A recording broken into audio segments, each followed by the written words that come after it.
بعض کو ایک ساتھ رکھا جائے گا۔ سورہ طور کی آیت نمبر 21 میں اللہ سبحانہ تعالیٰ کا فرمان ہے، اور جو لوگ ایمان لائے اور ان کی اولاد نے بھی ایمان میں ان کی پیروی کی تو ان کی اولاد کو ہم انہی کے ساتھ شامل کر دیں گے اور ان کے عمل میں سے کسی چیز کی کمی نہیں کریں گے۔ حضرت ابن عباس رضی اللہ تعالیٰ عنہ سے مروی ہے، بے شک اللہ تعالیٰ مومن کی آنکھوں کو ٹھنڈا کرنے کے لیے اس کی اولاد کو ان کے اصل مقام بلند کر کے اس کے پاس اس کے درجے میں پہنچا دیں گے، گرچہ یہ اولاد اپنے اعمال کے اعتبار سے اسی درجے تک نہ پہنچتی ہو۔ پھر آپ صلی اللہ علیہ وآلہ وسلم نے یہ آیات تلاوت فرمائی، اور جو لوگ ایمان لائے اور ان کی اولاد نے بھی ایمان میں ان کی پیروی کی، اس سے معلوم ہوتا ہے کہ انسانوں کی اولاد کو اس کی خواہش کے مطابق ان کے ساتھ ہی رکھا جائے گا۔ جو لوگ جنت میں جائیں گے تو یقیناً یہ وہ لوگ ہوں گے جنہوں نے اس دنیا میں نیک اعمال کیے، جبکہ ایسے اعمال بھی ہوں گے جنہوں نے گناہ کیے ہوں گے لیکن اپنے گناہوں پر شرمندہ ہو کر اس دنیا میں ہی اللہ سے معافی مانگ لی ہو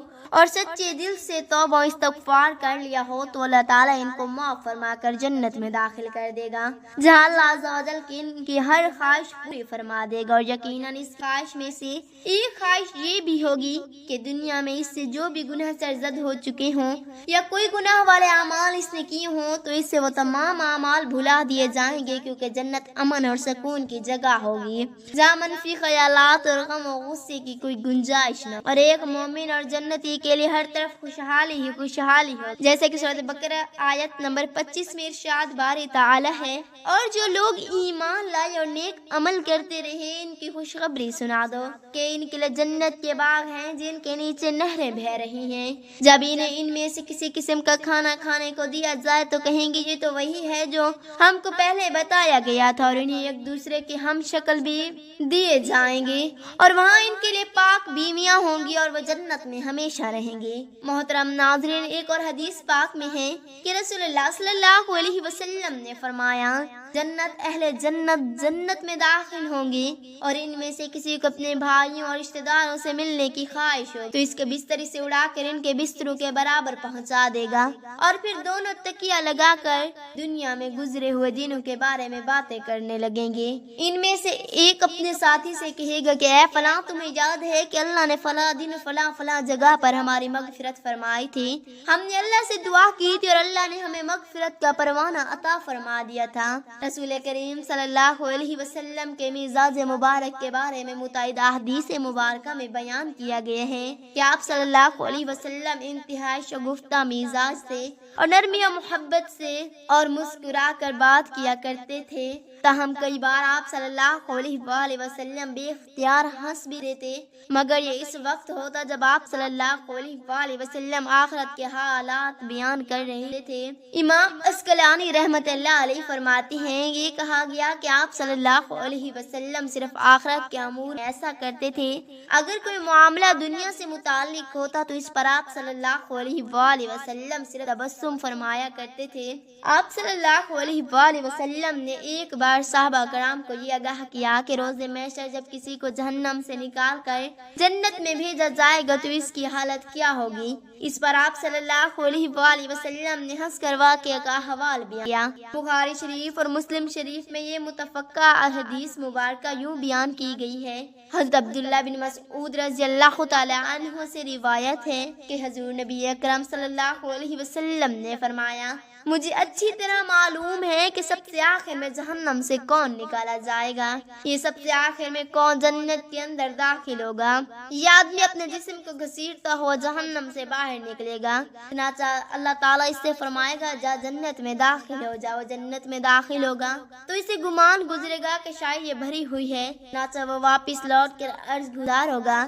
اے رب وہ تو بھری ہوئی ہے، بس اللہ تعالیٰ اس سے فرمائے گا جا جنت میں چلا جا، اللہ جنت میں داخل ہوگا، جنت میں جا کر پھر گمان گزرے گا کہ شاید یہ بھی بھری ہوئی ہے، واپس لوٹ کر پھر عرض کرے گا، اے رب العالمین میں نے تو وہ بھی بھری ہوئی پائی ہے، چنانچہ اللہ تعالیٰ اس سے فرمائے گا جا اور جنت میں داخل ہو جا، کیونکہ تیرے لیے جنت میں دنیا کے برابر بلکہ اس سے 10 گنا زیادہ حصہ ہے۔ عرض کرے گا، اے اللہ کیا مجھ سے مذاق کرتا ہے یا مجھ پر ہنستا ہے؟ حالانکہ تو حقیقی مالک ہے، حضرت عبداللہ بن مسعود رضی اللہ تعالی عنہ بیان کرتے ہیں کہ میں نے دیکھا کہ اس پر حضور نبی اکرم صلی اللہ علیہ وآلہ وسلم ہنس پڑے، یہاں تک کہ آپ صلی اللہ علیہ وآلہ وسلم کے دندان مبارک نظر آنے لگے۔ آپ صلی اللہ علیہ وآلہ وسلم فرماتے ہیں یہ اہل جنت کے سب سے کم درجے والے شخص کا حال ہے۔ حضرت ابو سعید سے روایت ہے کہ رسول اللہ صلی اللہ علیہ وآلہ وسلم نے فرمایا جو آدمی سب سے آخر میں جنت میں داخل ہوگا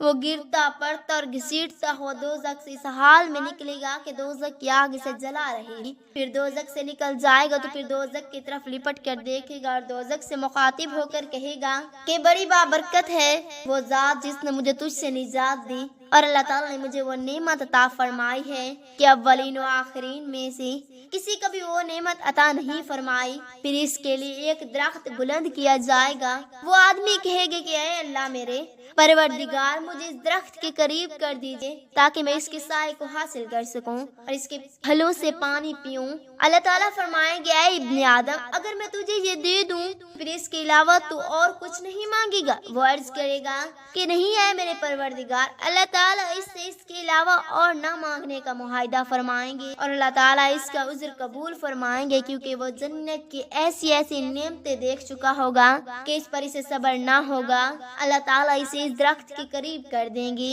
اور وہ اس کے سائے میں آرام کرے گا اور اس کے پھلوں کے پانی سے پیاس بجھائے گا۔ پھر اس کے لیے ایک اور درخت ظاہر کیا جائے گا جو پہلے درخت سے کہیں زیادہ خوبصورت ہوگا۔ وہ آدمی عرض کرے گا اے میرے پروردگار مجھے اس درخت کے قریب فرما دیجئے تاکہ میں اس کا سایہ حاصل کر سکوں اور اس کا پانی پی سکوں، اور اس کے بعد میں اور کوئی سوال نہیں کروں گا۔ اللہ فرمائے گا اے ابن آدم کیا تو نے مجھ سے وعدہ نہیں کیا تھا کہ تو مجھ سے اور کوئی سوال نہیں کرے گا؟ اور